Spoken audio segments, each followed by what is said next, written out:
Hi, this is Yan and welcome to Yan's channel. So for today's video, I will teach you what is a Windows 10. Windows 10 is the latest version of operating system released by Microsoft. It contains new features and clever ways to help you work faster. There are parts of Windows 10 desktop. We have desktop area. It refers to the colorful background display that you see on your monitor screen upon starting up the computer. Start button.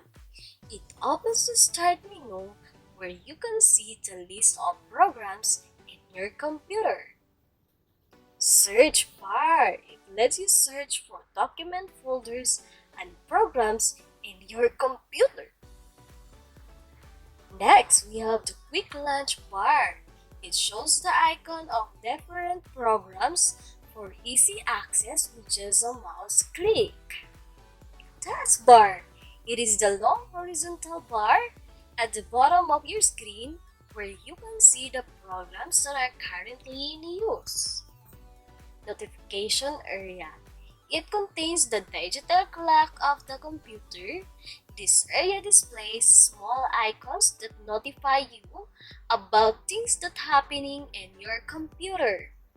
For example, you see notification if your printer runs out of paper or if an update to Windows 10 is available over the internet. Mouse pointer.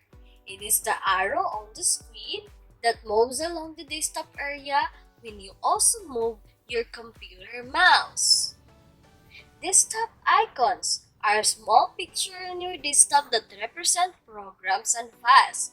When double-click, the program or file will open on your desktop area, showing the contents of the program or file. An example of desktop icon is the recycle bin.